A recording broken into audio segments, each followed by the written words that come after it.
নমস্কাৰ সকলোকে let's clear all চেনেলটোলৈ স্বাগতম জনাইছোঁ 2019 বৰ্ষৰ ইউপি টেটৰ সিলেবাছত অসমীয়া সাহিত্যৰ ভিতৰত বীৰেন্দ্ৰ কুমাৰ ভট্টাচাৰ্যদেৱৰ নামটো সন্নিবিষ্ট কৰা হৈছিল গতিকে এই ভেলিউ টেটত নিশ্চয় তেখেতৰ নামটো সন্নিবিষ্ট থাকিব আজিৰ এই ভিডিঅ'টোত তেখেতৰ লগত জড়িত তেখেতৰ জীৱন সাহিত্যৰাজিৰ লগত জড়িত কেইটামান প্ৰশ্ন উত্তৰ লৈ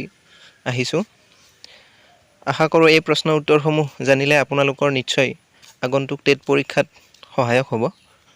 গতিকে বলকচোন চাও প্ৰশ্নসমূহ কি আছে যদি মোৰ চেনেলটো এতিয়ালৈকে সাবস্ক্ৰাইব কৰা নাই প্লিজ সাবস্ক্ৰাইব কৰি ল'ব 1 নম্বৰ প্ৰশ্ন বীৰেন্দ্ৰ কুমাৰ ভট্টাচাৰ্যৰ জন্ম কেতিয়া আৰু ক'ত হৈছিল ইয়াৰ শুদ্ধ উত্তৰটো হ'ব 1924 চনৰ 14 অক্টোবৰ তাৰিখে সফৰাই চাহ বাগিচা অসমত 2 নম্বৰ প্ৰশ্নলৈ যাও বীৰেন্দ্ৰ কুমাৰ ভট্টাচাৰ্যই কি বিষয়ত আৰু কেতিয়া ডক্টৰেট উপাধি লৈছিল ইয়াৰ উত্তৰটো হ'ব অসমীয়া সাহিত্যৰ ব্যংগ আৰু হাস্যৰস বিষয়ত 1977 চনত বীৰেন্দ্ৰ কুমাৰ ভট্টাচাৰ্যই ডক্টৰেট উপাধি লৈছিল কুৱেশ্যন নম্বৰ 3 ভট্টাচাৰ্য ডাঙৰীয়া কোন স্কুলত শিক্ষকতা কৰিছিল বীৰেন্দ্ৰ কুমাৰ ভট্টাচাৰ্য ডাঙৰীয়াই শিক্ষকতা কৰিছিল উখল হাইস্কুলত 1951 চনৰ পৰা 1952 চনলৈকে কুৱেশ্যন নম্বৰ 4 ভট্টাচাৰ্যদেৱে সম্পাদনা কৰা আলোচনী দুখনৰ নাম কি ইয়াৰ উত্তৰটো হ'ব ৰামধেনু আৰু সাদিনিয়া নৱযুগ কুৱেশ্যন নম্বৰ 5 জ্ঞানপীঠ বঁটা বিজয়ী প্ৰথম অসমীয়া সাহিত্যিকজন কোন উত্তৰটো নিশ্চয় অনুমান কৰিব পাৰিছে ইয়াৰ উত্তৰটো হ'ব বীৰেন্দ্ৰ কুমাৰ ভট্টাচাৰ্য যদি প্ৰশ্নসমূহ ভাল লাগে ভিডিঅ'টো লাইক কৰিব তেতিয়া মই আকৌ ভিডিঅ' বনাবলৈ উৎসাহিত হওঁ কুৱেশ্যন নম্বৰ 6 কোনখন গ্ৰন্থৰ বাবে আৰু কেতিয়া বীৰেন্দ্ৰ কুমাৰ ভট্টাচাৰ্যই জ্ঞানপীঠ বঁটা লাভ কৰিছিল খুবেই গুৰুত্বপূৰ্ণ প্ৰশ্ন আৰু বহুতে এইটো জানে ইয়াৰ উত্তৰটো হ'ব মৃত্যুঞ্জয় নামৰ উপন্যাসৰ বাবে 1979 চনত বীৰেন্দ্ৰ কুমাৰ ভট্টাচাৰ্যই জ্ঞানপীঠ বঁটা লাভ কৰিছিল কুৱেশ্যন নম্বৰ 7 বীৰেন্দ্ৰ কুমাৰ ভট্টাচাৰ্যই কোনখন গ্ৰন্থৰ বাবে সাহিত্য একাডেমী বঁটা লাভ কৰিছিল 1961 চনত ইয়াৰুইংগম গ্ৰন্থৰ বাবে তেখেতে সাহিত্য একাডেমী বঁটা লাভ কৰিছিল মনত ৰাখিব কুৱেশ্যন নম্বৰ 8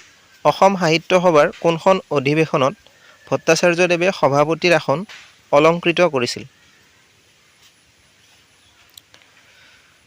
ইয়াৰ উত্তৰটো হ'ব 1983 চনত অনুষ্ঠিত হোৱা বঙাইগাঁও অধিৱেশনত ভট্টাচাৰ্যদেৱে সভাপতিৰ আসন অলংকৃত কৰিছিল question number 9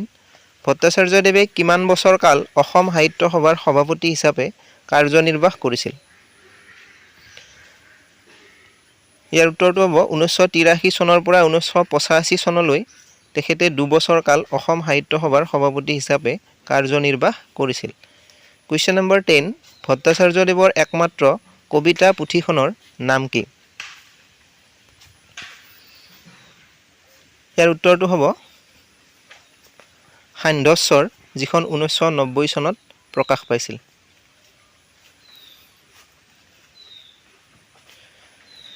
question number 11 Bishnu Rabha এতিয়া কিমান ৰাতি এই বিখ্যাত কবিতাটোৰ ৰচক কোন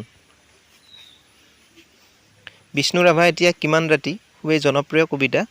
আৰু এইটোৰ ৰচক আছিল বীৰেন্দ্ৰ কুমাৰ ভট্টাচাৰ্যদেৱ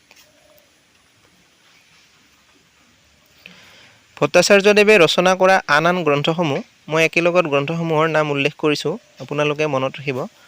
উপন্যাস ৰাজপথে ৰেঙিয়াই আই ইয়াৰুইংগম প্ৰতিপদ শতগ্নি মৃত্যুঞ্জয় চিনাকি হুতি বল্লৰী ডাইনী ৰঙামেঘ মুনিচুনিৰ পোহৰৰ কবৰ আৰু ফুল বুঢ়ী আইতাৰ পুৰাণ এই গ্ৰন্থসমূহৰ নাম উল্লেখ কৰি ইয়াৰ ৰচক কোন তেনেকৈও প্ৰশ্ন আহিব পাৰে গতিকে গ্ৰন্থসমূহৰ নাম মনত ৰাখিব তেখেতে ৰচনা কৰা গল্পপুথি কলং আজিও বয়, সাতসৰী, খিৰিকী কাষৰ আসন। বীৰেন্দ্ৰ কুমাৰ ভট্টাচাৰ্যদেৱে ৰচনা কৰা কবিতা পুথি হ'ল সান্ধ্যস্বৰ আৰু আন আন গ্ৰন্থ কেইখনমানো তেখেতে ৰচনা কৰিছে। সেইসমূহ হ'ল ১৫০ বছৰৰ অসমীয়া সংস্কৃতিত এভুমুকি, সংবাদ সাহিত্য, অসমীয়া সাহিত্যত হাস্যৰস, চীনত কি দেখিলোঁ, বাহিয়া যাত্ৰা।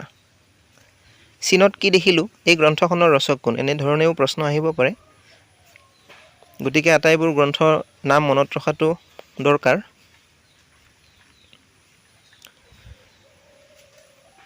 ভট্টাচাৰ্যদেৱৰ মৃত্যু হৈছিল ১৯৯৭ চনৰ ৬ আগষ্ট তাৰিখে।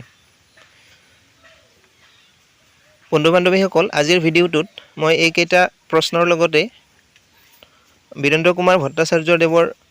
বিষয়ে কিছুমান কথা উল্লেখ কৰিলোঁ। যদি আপোনালোকৰ ভিডিঅ'টো ভাল লাগিছে লাইক কৰিব, লগতে বন্ধুবৰ্গৰ সৈতে শ্বেয়াৰ কৰিব